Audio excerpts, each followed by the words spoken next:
right, who wants to hear about high-octane adventures and the latest and greatest on the motor scene? It's time to rev it up with John and Jess on Joy 1340. Welcome back to Rev It Up with John and Jess, coming at you at Joy 1340 AM and 98.7 FM. Thank you very much for listening in and joining in, and we'd like to thank our sponsors, O'Reilly Auto Parts, Air Technologies, and Surf Pro. Surf Pro. Yeah. So we are back here, and Jess has got a new subject this week that we'd like to talk about. It started off as a little subject, and it turned into a big subject. No way with you. Color me shocked. Right? So we always talk about car shows, right? Obviously. No, we Captain talk about Obvious cars, sitting shows, here. events, all this other stuff. And we had a discussion the other day, like what makes people go to larger car shows versus smaller car shows. Well, we right? started talking, because it just seems now today with social media, like, and we love doing events. We like going to, everybody likes getting out and doing stuff. Obviously, we had a couple of years where nobody's doing anything, but then we're watching around the country and around the world, people are starting to really come out in droves to some of these events. Some of them, right. It seems like, obviously, the free events where the public doesn't have to pay, obviously, a lot more people show up. We see that a lot. But some of the events people actually go to, so we wanted to know kind of where it all started, right? Like the very first car show. Well, actually, I stumbled upon that when doing research. I'm like, hey, when was the first car show? Because that's something I've never thought of. Like, how did it get started? Yeah, until you brought it up the other day. Right.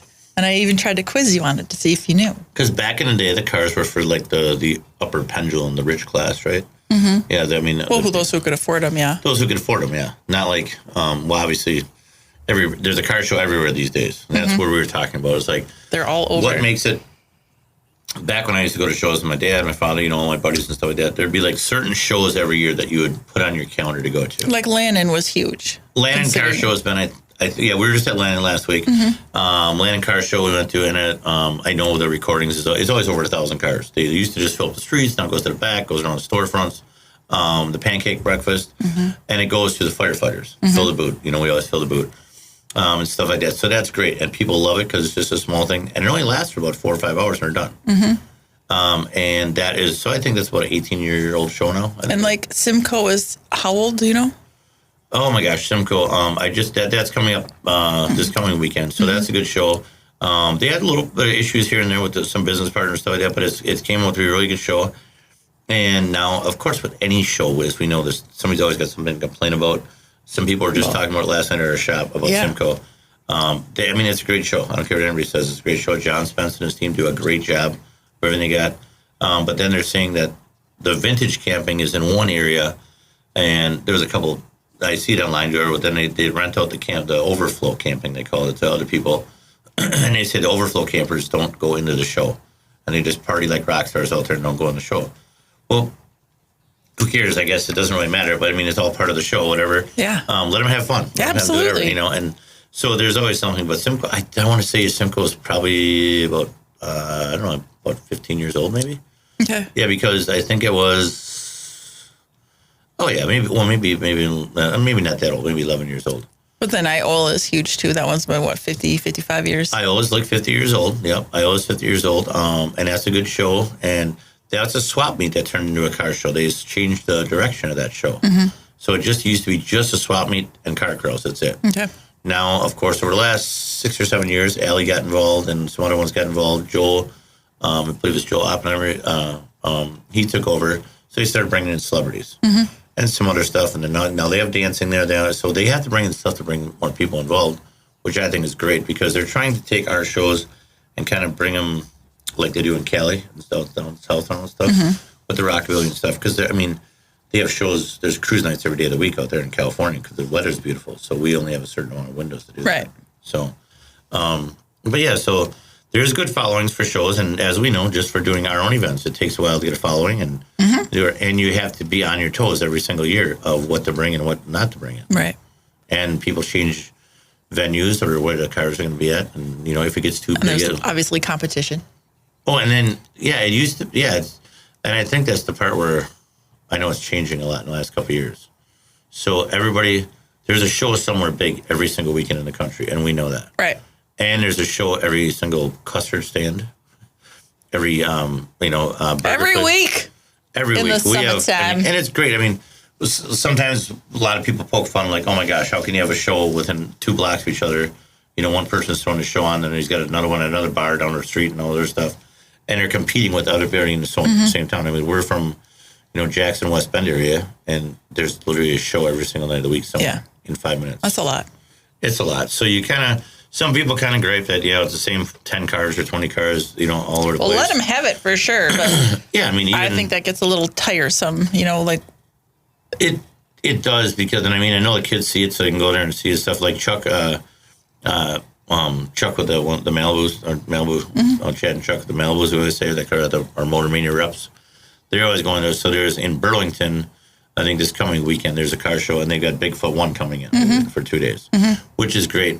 And, these guys, I think it's great that these guys that have been doing shows for 30, 40 years with the same cars, it's great that they still get excited to meet their buddies there on Friday night. Oh, for sure. And Social aspect of it all. Yeah, and I mean, even on Lake Lannon, these people there, I saw some post people there at 5:30 in the morning setting up their lawn chairs, which it happens. I mean, I can see it as a thing, You and I are different. I love the shows. We do our own stuff, but I'm more active in doing stuff like that. So, but yeah, and then somebody's like, they got some really great cars that they got 30 or 40 of the really great cars. So some people live for it and do it every day. So, I mean, it's great. Like we always say, each to their own. Yeah, let them have it. Let them have fun with it. And some people just live for it, which is great. So let's get on to your first thing. You got your first major auto show. Where was it at? It was in North America, and it was held at the Madison Square Gardens in New York on November 3rd, 1900. 1900? Yeah. 1900. Several auto clubs had formed across the country, primarily to lobby for road construction, and the show was held by the Automobile Club of America.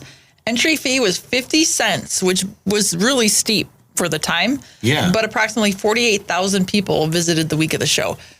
48,000 people. For a car show in the first 1900. Car show. 1900. Where did they put 48,000? Well, Madison Square Garden. Madison Square Garden. So obviously Madison Square Garden is what it is now, obviously. Right. But I mean, so they had, and how many vehicles were, do you have the 160. The manufacturers presented 160 different vehicles. Okay. Future leaders of the nation's greatest transportation industry gave driving and maneuverability demonstrations on a 20-foot wide track that surrounded the exhibits, and also a wooden 200-foot ramp tested. So they actually did demonstrations and events. Well, they had a wooden 200 ramp testing for hill climbing power. But the pictures you can see, they had a big track go around, and then they had cars in the middle. Yeah. Was part of it. I mean, there's some pictures and there's not a ton, but it was interesting. It's pretty cool. Yes. So 48,000 people showed up. What's 48,000 times 50 cents? Oh, you want me to do this now? It's half of a dollar, right? So it'd be $24,000? Yeah, that's a lot of cake back then. Yeah. That's a lot of. That's a lot of. We should have done car shows back then. So, not only that, but how did they all get there then? Horse and buggy on train? I mean, obviously, right? Mm-hmm. That's crazy. So to go see that it just seemed it's just it's mind blowing. I didn't think there's 48,000 people. And the show took place just 5 years after Charles Duryea, I don't know if I'm saying that right, Duryea, claimed the first American patent for a gas-powered automobile. Correct. So a lot of the ones that were there, the most popular models that you have on there were electric, steam, and gasoline, of course, in that order. And I thought this was fun. The New Yorkers welcomed the electric models as a way to reduce the estimated 450,000 tons of horse manure, 21 million gallons of urine, and 15,000 horse carcasses removed from the city streets each year. Yeah. Nobody thinks about that, right? Can you imagine? Okay, so you got to do maintenance in the city. So everybody's going to. So let's just get this. Okay, 450,000 tons of horse manure. Can you imagine if you're the cleanup crew working for the city? You wouldn't be without a job. Nowadays, people are like, I finally got a job for the city. So I can go lean on it. I'm not mean to all my city worker buddies, but, it takes 5 of you guys to dig a hole in the ditch these days. Lean on a shovel. I'm not being mean, but, so can you imagine if you're a city worker back then and you're picking a horse manure. Horse apples with a horse and buggy to throw them on the back thing. And you're riding on a little cart going down the road like this, and see, I'm wondering if they had the bags that they put on behind the horses for the manure. I don't know about the urine. What do you mean the horse? What do you mean You ever see the bags that they have, they can put on the back of a horse to catch the manure, or do they? You think they had that in 1900s? I don't know. They didn't have diapers for dogs like you guys have. Bag collector was invented. They just drop that stuff. You could be sitting there getting an ice cream or get a little whatever at the lobby, and the horse is just crapping right there. You're telling me that someone's going with like a shovel and picking up, and not one person was like, maybe we should make a bag for behind the horse? No, where did you didn't look that up? That was I didn't. True. I don't know. What do you think? They had like a satchel that Satchel. a satchel they put on a horse's ass? That is a thing now. I don't know when it was. Didn't have it. Who's gonna? What do you think? How do you know? Huh? It might be. If you can find one in a history book, I'm going to look it up as soon as we're done. Did you ever see how much crap a horse? I mean, it's like this big. So they have bags on the back of horses. I'm telling you that. Okay, so if you're all dressed up in your suit and your buggy and your wife and you're going in town and you're going to, and you got your satchel on your horse, they just didn't have regular horse stays feed. on the horse. You know, I'd be running late like usual, so I would have fed my horse instead of I would have given him some beans and leftovers. So like like the Seinfeld episode where he fed the horse beans. Rusty, is his name Rusty? Yeah, he felt Rusty. Oh my God, Rusty, going like that, ready to gag out there. But then it was so. What if you had diarrhea? What do you do with the bag? It's gonna all leak through. What in your nice suit? I don't work there. I don't know. No. I'm gonna look it up, what do you do with your bag? I want to know where the urine. Where do they do that? Because that just goes in the street. Did they hose it off? Was there a sewer system? What? So 21. Okay, so after the 450,000 tons of horse manure, that's crazy. Where did they put it all? This is funny that we got caught up on this. Probably the farmers. I don't know. 21 million gallons of urine because, like you said, the horse was just, they just go. Yeah. And 15,000 horse carcasses removed from the city streets here. This is just New York. Yes. This is just New York. Can you imagine that? No. So it's bad enough that, we've got guys that are, they're cleaning up dead deer up here in Wisconsin. We're Wisconsinites, so there's always a dead deer or raccoon laying alongside the road, right?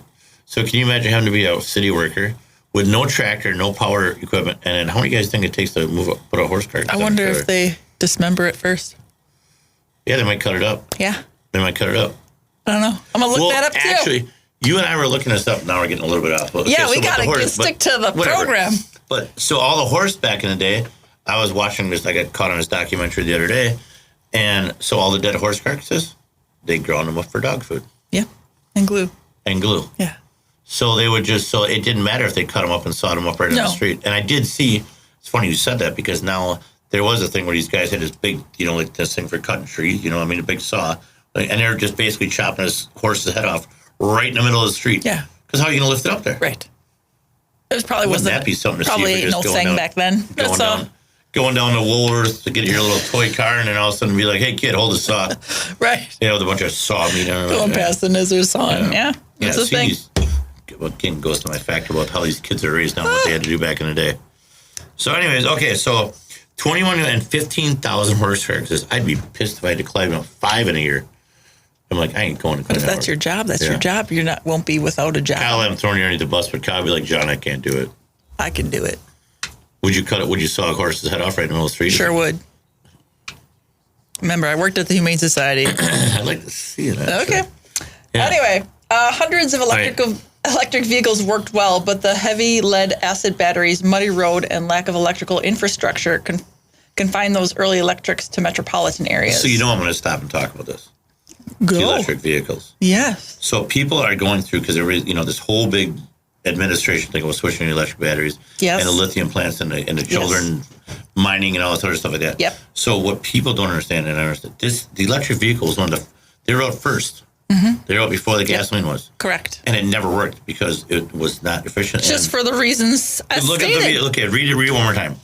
Hundreds of vehicles. Say it again. They worked well, but the heavy lead acid batteries, muddy roads, and lack of electrical infrastructure confined these early electrics to the metropolitan areas. So the people in the rural areas couldn't handle it because And this was, the first time was November 3rd, 1900. Yeah.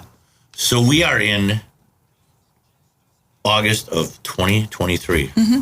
So you're talking 123 years later, right? Yeah. 123 years later, we still don't have a place to charge your damn electric vehicle, and you still can't drive across the country. So do you think it's going to happen in 2 years?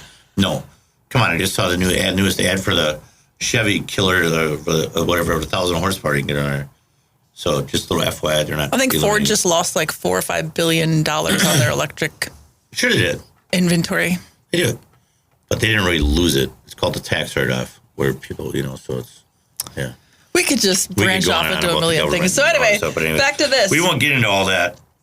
Back this then, crap. consumers favored steamers over their gasoline-powered competitors, but consumers complained of the time required to heat boilers and necessary frequent stops for water, which another inconvenience there. Another inconvenience. In 1906, a Stanley steamer set the world land speed record at 127.7 miles per Did you hour. know that? Did you know that when you looked it up about the Stanley steamer? I thought Stanley Steamer was a carpet cleaning company. It is.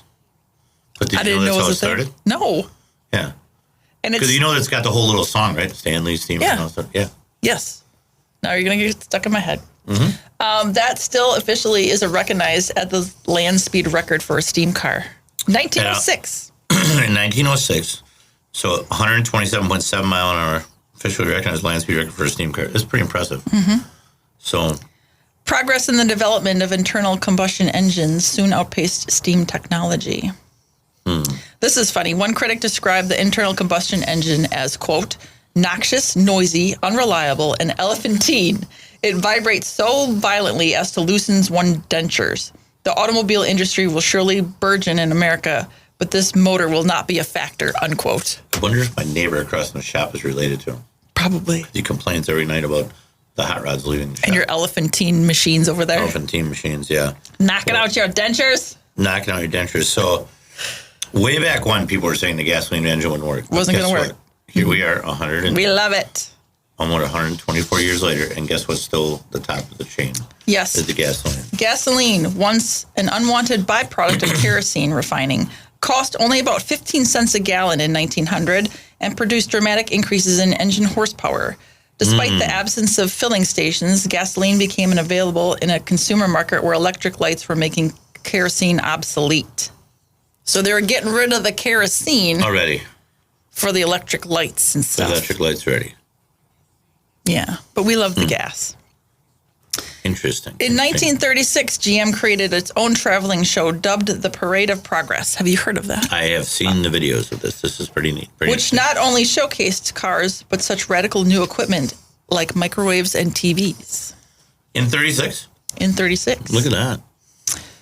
I don't know if it happened in 36, but that's when they started Okay. its Parade of Progress. Auto shows were popular worldwide. Berlin held its first international automobile Ausstellung show, and I don't know if I'm saying that right, in 1897 at a hotel. So they were a couple years ahead of us. Yeah.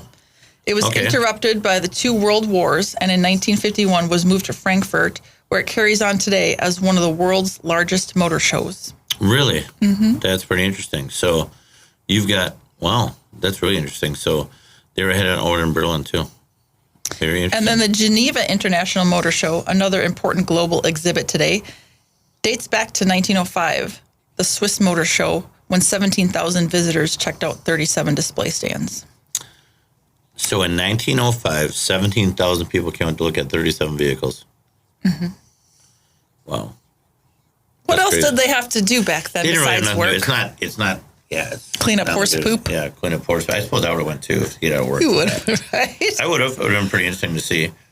I want to know what 50 cents is equivalent to. Today, look it up on your laptop. You get it all yet? Yeah. You're supposed to be doing Let me that. get right on You're that. supposed to be doing that. We're not that high tech. Are you sure? Yeah. So, what do you think is the draw for today's shows? I don't know. I'm completely stumped because, like we said, some shows are dead and some shows are extremely popular and people don't want to miss them. What makes a successful car show? Well, I think there's a lot of factors to it. We've gone. I've been at shows all over the country for my whole life, and you go to a lot of stuff. Some people are just got the cars sitting there, but they add little things to it. So instead of just having the cars, like we just talked about Simcoe and the Rockabilly stuff and the stuff that Colette is into, and all Pin-up sorts of stuff. contests Pin-up contests. So they add stuff that Burnout pits. Yeah, right. Yeah. So then we add differently because we like to bring motorsports to it. So we do burnout pits, we bring street drags, and now we're doing mouse truck shows. So ours is more of an active motorsports show, where I still think the early, I don't know, I guess we always call it the church, Sunday morning church car show parking lot, the church parking lot or school or wherever it is, and people show up like Lennon, they all want to get there and they all want to, 1,000 cars show up, and we all know, and, don't kill me for saying this, but we all know all the cars that are there. Yeah. Especially from the area. It's the same, oh my gosh, 1,000 cars. Yeah, but 900 of them, the because you've seen them all before. But they still show up at the show, which is great.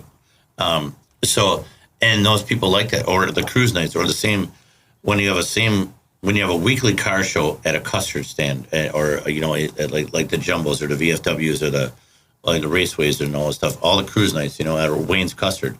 Some of these guys get there at 4 o'clock or 3 o'clock before the cruise night starts, and they have the same car sitting in the same spot every single week all summer long. Okay. To me, that gets a little boring, but hey, if that's what they like to do. That's what they like to do. It's like going to church. That's great. Yeah, it's going to church. So their car is sitting there, which is great, and they do it all. And now we're getting into the controversy of where we had it at our show, and now I'm seeing it all over the place. And I think there was a big controversy at Port Fish Days, where they had a classic car show. I heard about that, yeah. Yeah, so Port Fish Days. So everybody likes, they've got some great new muscle cars, but people are getting mad. We just talked to the guy with the Camaro Club. He was over at our shop last night. So people are saying those are not show cars because they're brand new cars and they're just driving off the lot and going to the car show, which I understand all that, which is great. But I guess it happened in the 60s and 70s too, when people would buy a brand new Camaro or Chevelle and just put in a show. So it's going to happen. I see no issue with that. No, they're buying the car, doing everything, they're doing their mods to it. And now we go to great shows like McCacken, Muscle Car Nationals, and those cars are preserved through time, and they have them, what do they look like? They're preserved from the showroom floor. Yeah. So that's how they were displayed in 1970, 69, 70, whatever number it is. So, let them have it. It is what it is. If I'm paying thousands and thousands and thousands of dollars for a shiny new sports car, guess cars. what? Y'all are going to look at it. Yeah, look at these cars. They start at $50,000. Some people got $150,000 in these cars. Yeah.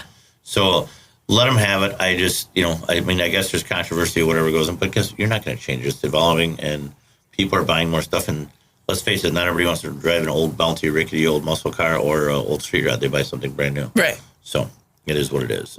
We like the old stuff. But I think the main question is what do you think makes a successful car show? I think we get every year that we have a great staff, and people like coming to the show and it's so welcoming, doing all the other stuff. I think a great show is, budget for the family, and you have to have something for the kids to do too. Because it used to be we could just go to a car show in the parking lot and people just kind of go in.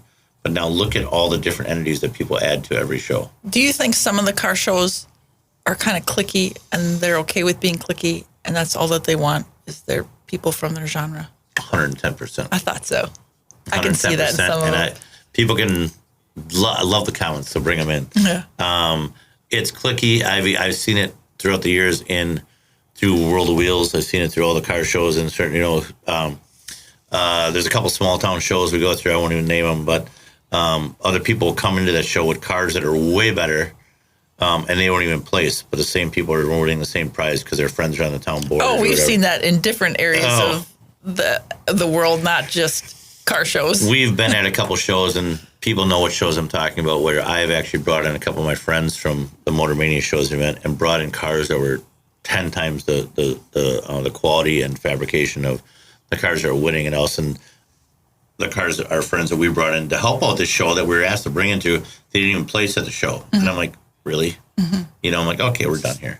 And we've not only goes in for that, but we've seen it in the model car contest. We've seen it in the pinup contest. The same group of girls goes everywhere, and they're voting all over the place. When the friends are judges. And their friends are judges. It's like, really? We've experienced it. Yeah. Heck, we've experienced it at our shows. The new girl, they don't give the new girls a chance. So it is a cliquey thing, but that's a whole nother world. And, it's just like anything. And if that's their thing, though, they're happy with it. If that's their thing and they want to do it and they want to keep the cool people, the new people out and do whatever. I see you got a list of the upcoming events for the rest of the summer. Here's some upcoming car shows. It's not an inclusive list because there are a lot. Yeah. So August 19th, they got Motors at the Moose Lodge in Germantown. That's been around forever. Jerry was part of that forever. Oh, okay. Yeah. August 20th, the 4th annual Thirsty Duck Car Show in Sussex. I see they had cruise nights too. I think they got cruise nights, and then they do that. So again, that goes how much can you put in there, So they have the cruise night. Okay. Tara's car show coming up August 26th at the Midwest Market, the Classic Car Show in Racine. Yeah, that's the one where you're making an appearance at, right? I'm not sure on that one. We have to check it out. Also, August 26th, Richfield Days Classic Car Show at Richfield's Fireman's Park. That's a pretty good one, isn't it? It's a pretty good one, yeah. Yeah, Richfield Days is a great little small town area there. September 9th is our buddy Carl Schwab, Car Carl and Lori Yeah, Schwab's his wife Lori. Yeah. annual car show, the 7th annual at Pioneer Bowl. It's to benefit Emerson from Hartford, who is battling brain cancer. Yeah, Carl.